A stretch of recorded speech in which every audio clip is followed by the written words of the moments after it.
Toughest exam है India का, UPSC, UPS उसकी 2.5 लाख की फीस को हम 7,500 में कर दिए। और सेम बहुत बढ़िया, वेरी गुड। बहुत अच्छे। और इंडिया के सबसे बेस्ट टीचर के साथ जो भी हैं वो अपने सब्जेक्ट में उससे बेस्ट इंडिया में कोई नहीं। और इतना के बावजूद ऐसे हम लोग को लगता होगा 7,500 बहुत कम है। एक लड़की ने कहा कि सर शाम वाले बैच को ना मॉर्निंग में कर दीजिए। हम कहे बाबू तो इतना सबके इंडिविजुअल से तो बैच ट्रांसफर नहीं, क्या प्रॉब्लम है? उसने कहा ना शाम में हमको दूसरे के यहाँ बर्तन मांजने जाना होता है। तो हम लोग को लगता है कि जितना ये तकलीफ इससे कई गुना ज्यादा है। और कई बार तो ऐसा लगता है कि वो भी ना ले। एक लड़का बेचारा नदी से बालू निकालता था और वो बालू को भरता था, फिर नाव बालू को किनारे लेके बेचती थी और वो बालू भरता था, उससे मेरी फीस ले आया। हमारा हाथ कांप गया, हम कैसे फीस ले लेंगे यहाँ पर। बहुत बढ़िया। उसी दिन हमने ये प्रण लिया था कि भारत का कोई भी बच्चा उसके सफलता में पैसा उसकी बाधा नहीं बनेगी, चाहे उसको जितना भी पढ़ना रहे यहाँ पर। क्या बात।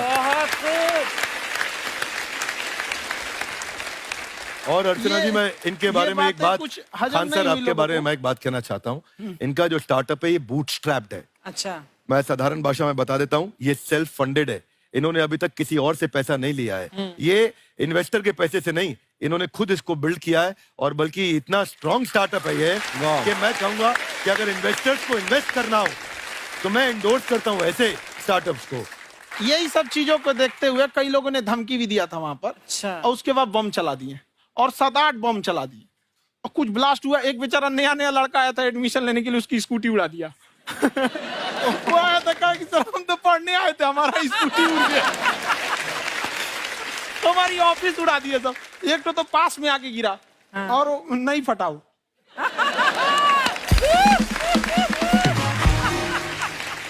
बाद में बहुत सारे लोग धमकियां दिए, लेकिन कहते हैं ना सूरज कितना भी तेज चमक ले समंदर नहीं सुखा सकता। वाह वाह वाह, क्या बात है। मैम एक्चुअली ये फीस कम करने का एक और रीजन है। 2.5 लाख 3 लाख की जो फीस में सब लोग पढ़ाई अफोर्ड नहीं कर पाते। इसलिए वो कुछ ही लोग अफोर्ड कर पाते हैं, तो उनका मेंटल लेवल तो बहुत ऊपर चला जाता है। लेकिन एक पूरे देश का मेंटल लेवल थोड़ा सा स्टेबल नहीं हो पाता। तो जब फीस कम रहेगी तो हर वो लड़का तैयारी करने के लिए आगे आएगा जिसका सपना है देश के लिए कुछ करने का। सीटें लिमिटेड हैं, उन्हें को मिलेगी, लेकिन जिन्हें नहीं मिलेगी उसे मिलेगा देश का एक जिम्मेदार नागरिक। तो इस देश को बदलना। क्या बात है। हम लोग विश्व गुरु कहे जाते थे, क्यों? क्योंकि दुनिया से लोग हमारे यहाँ पढ़ने आए थे। चाइना से ह्वेनसांग आया, फायान आया, आज कोई नहीं आता है। हम लोग का उद्देश्य एक समय आएगा जो फिर आएंगे यहाँ पढ़ने के लिए। क्या बात है। पर आप देखो अर्चना जी, सबसे ज्यादा आईपीएस आईएएस बिहार से निकलते हैं। आप देखो पढ़ाई लिखाई में पॉलिटिशियन बहुत बड़े बड़े निकले हैं। तो ऐसा नहीं है, हर जगह ऑप्शन भी नहीं है वहाँ पे, इंडस्ट्री नहीं है, खेती करेगा तो कोई खास वो नहीं रहे। ऑप्शन भी नहीं है, सही बात है। बिहार की मिट्टी में एक चीज है, जिद तो बहुत जबरदस्त है। कुछ भी नहीं रहेगा तो सब कुछ पाने का उसको जिद रहेगा, करके भी दिखा देगा। वहाँ पे कर देंगे हम यहाँ पे। विवेक सर, आपके बारे में हमने सुना एक बार आप संन्यास लेने चले गए थे। कौन वापस लेके आया आपको? फिर कहाँ तक पहुंच गए थे आप? नहीं, मैं एमबीए की पढ़ाई के बाद मैं ये सोचा था कि अपना जीवन भगवान की सेवा में समर्पित कर दूं। अच्छा जी। बहुत साल मैं वृंदावन में रहा था और गुरुकुल में रहा था। अच्छा। और वहाँ सेवा करना, बहुत अच्छी शिक्षा मिली। मैं बोलता हूँ मेरी असली एमबीए वही थी, मोस्ट ब्यूटीफुल एसोसिएशन। वाह। और मैं वहाँ भगवत गीता पढ़ी, जहाँ मुझे गीता से लगाव हुआ। तो मेरे गुरुजी का आदेश था कि आप भगवत गीता को बिजनेस मैनेजमेंट के साथ जोड़ के देश दुनिया में बताओ। मेरे को लगा बड़ा मुश्किल काम है।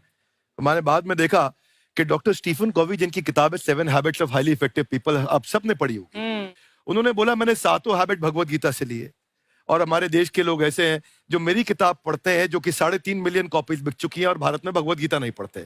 तो मुझे लगा कि मैं गीता विद मैनेजमेंट के ऊपर आकर के बातचीत करूं। मुझे लगा बहुत कठिन होगा, पर मेरे गुरुजी का आदेश था कि कठिनाई आपको तभी तक दिखेगी जब कठिनाई को देखोगे। तो एक छोटा उन्होंने मुझे बताया, पूछा कि इस कमरे में लाल रंग कितनी जगह है, देखो आप भी एक बार जरा देख के बताओ। 7-8 जगह लाल रंग दिख रहा है यहाँ पे आपको?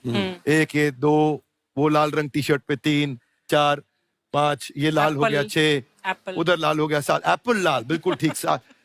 पर जब आप लाल रंग ढूंढ रहे थे तो क्या आपको हरा रंग दिख रहा था? Yes no? नहीं। जब आप लाल रंग ढूंढ रहे थे तो क्या आपको काला रंग दिख रहा था? Yes no? नहीं। नो। जिंदगी भी ऐसी है, जो ढूंढोगे वही मिलेगा, बाकी कुछ नहीं मिलेगा। तो उन्होंने कहा कि आप इसी सोल्यूशन पे फोकस करो और गीता के मैसेज को पहुंचाओ। तो मैं बिजनेस मैनेजमेंट के प्रोग्राम्स कॉर्पोरेट्स में करने शुरू किए, क्योंकि गीता पहला मोटिवेशनल सेमिनार जो पृथ्वी के इतिहास में कपिल जी हुआ, वो कृष्ण ने दिया था। पहले मोटिवेशनल स्पीकर इस पृथ्वी के इतिहास के कृष्ण थे, जिन्होंने अर्जुन को रणभूमि में मोटिवेट किया था। बड़ी पेशेंस कृष्ण ने अपने लीडरशिप क्वालिटी से दिखाई, वो मुझसे मुझे बड़ा इंस्पायर किया, वो चर्चा ने इंस्पायर किया और डिस्कशन ने इंस्पायर किया। तो उस डिस्कशन को मैं आज भी लेके चलता हूं अपने साथ। कहां सर, हमने सुना है आप 5 स्टार में रुके थे कल और नीचे जाके वड़ा पाव खाने गए आप रेहड़ी पे। एक्चुअली क्या है ना कि वहां जो चीजें सीखने को मिलती है ना, खाली पेट और खाली जेब इंसान को जो सिखाते हैं वो किसी यूनिवर्सिटी कॉलेज में नहीं सिखाया जाता। और गरीबी बड़ा बेशरम चीज होती है। तो कहते हैं कि मौत भी तू जल्दी आया कर गरीब के घर में, कफन का पैसा भी खर्च होता है दवाइयां खरीदते खरीदते। हाय हाय हाय, क्या बात है। और खान सर की खासियत ये है कि जिसको तो पढ़ना है, जिसको एजुकेशन चाहिए, वो तो इनका वीडियो देखते हैं। लेकिन वैसे भी कई लोग, जैसे अर्चना जी बात करी थी, कहती मैंने जब देखना शुरू किया तो मैंने बैक टू बैक इतने सारे वीडियोस देखे, क्योंकि आपका जो तरीका जो बोलने में, एक तो इनकी जो टोन है पढ़ाने में, और साथ साथ में जो ह्यूमर आता रहता है, तो उसकी वजह से और भी इंटरेस्टिंग हो जाते हैं आपके वीडियो। शुरुआत में हम लोग जब स्टूडेंट लाइफ में थे, या हम कई स्टूडेंट को भी देखते हैं, वो बेचारे जब थक जाते हैं तो आपका शो देखने लगते हैं। तो शुरू में हमको लगता था जब कि अरे यार हमारी पढ़ाई उसके लिए है, लेकिन पढ़ाई में थक जाता है, शो देख के नहीं थक जाता। हाँ। तो हमने सोचा दोनों को मिक्स कर देते हैं।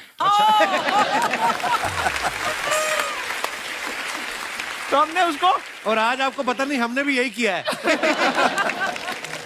मिक्स करने। हमारे एजुकेशन सिस्टम में 2 कमी है। हाँ। एक एजुकेशन की, दूसरा सिस्टम की। आप पटना से हैं ना? हाँ। हमें भी पटना पसंद है। बस कोई पटाने वाला चाहिए। नहीं, मजाक नहीं कर रहे हैं। आपका जो चैनल है, हम दिन में 10 बार आपके चैनल को सब्सक्राइब करते हैं। दिन में अरे हाँ, और बेल आइकन तो हम इतना जोर से दबाते हैं कि बाकी यूट्यूब वाले बाहर निकल के देखते हैं कि ये कौन है जिसने इनका चैनल इतना जोर से दबा दिया बेल आइकन। बुढ़िया, तो शर्म नहीं आती है? आते ही फ्लर्ट शुरू कर दिया ना तूने। तो जाते हुए करते हैं क्या? विवेक जी नमस्ते।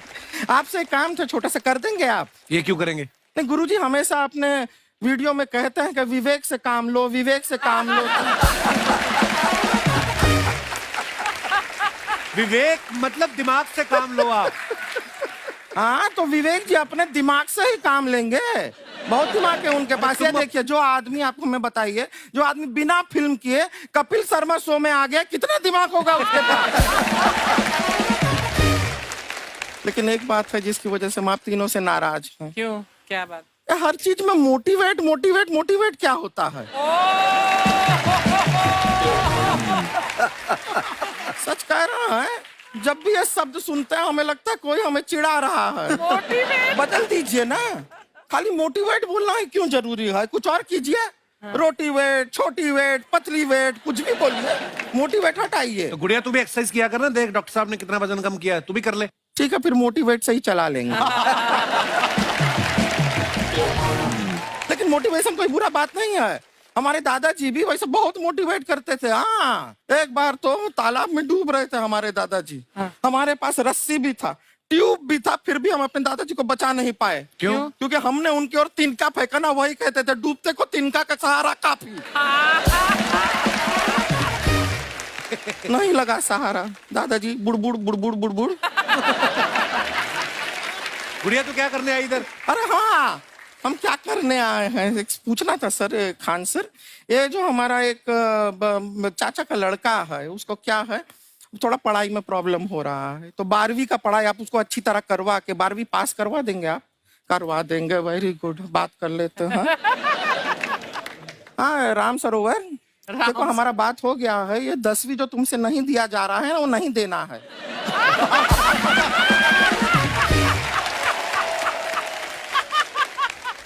टेंशन नहीं है, 10वीं का खान सर से बात हुआ, ये सीधा 12वीं पढ़ा के पास कर देंगे। अरे ऐसे नहीं होता, पहले 10वीं पास करनी पड़ेगी, फिर 12वीं होगी ना। ऐसा कोई जरूरी नहीं है ये सीक्वेंस। हमारे मौसा जी थे, उनसे ना 10वीं हुई ना 12वीं हुई, अभी 3 दिन पहले सीधा उनकी 13वीं हुई। एक्चुअली क्या है, पढ़ाई लिखाई का हमको बहुत ज्यादा नॉलेज है नहीं, गांव में पढ़े हैं ना सर। स्कूल कहाँ होते थे अर्चना जी, गांव में स्कूल नहीं था, पेड़ के नीचे पढ़ते थे हम। यहाँ तक कि हमारे पास ब्लैक बोर्ड भी नहीं था, हमारे मोहल्ले की जो भैंसिया थी उसको खड़ा करके टीचर उसके ऊपर लिख के पढ़ाती थी। मजाक नहीं कर रहे हैं। और आप तो समझ रहे हैं, अभी ब्लैक बोर्ड की एक अटैच डस्टर था बैक बोर्ड का, समझ रहे हैं ऐसा, वो पीछे से आता था, लिखा हुआ मिटाता था और चला जाता था। ये तो कुछ भी नहीं है। एक बार क्या हुआ, हमारा स्कूल शुरू हुआ, शुरू होते ही 2 महीने के लिए छुट्टियां हो गई। क्यों? ब्लैक बोर्ड ने बछड़ा दिया था ना। तो वैसे आप लोग ना इतने ज्ञानी हैं, सब कुछ जानते हैं। आपसे एक टेक्निकल सवाल पूछे। एक बार ना 4 दोस्त थे, 4 दोस्त, साम दाम दंड भेद। वो डिसाइड करते हैं कि चलो एक गेम खेलते हैं, तो टीम्स बनाते हैं। तो साम दाम ने एक टीम बनाया। इस पे भेद को बहुत गुस्सा आया, पता है क्यों? क्यों? क्योंकि भेद को दंड मिलाना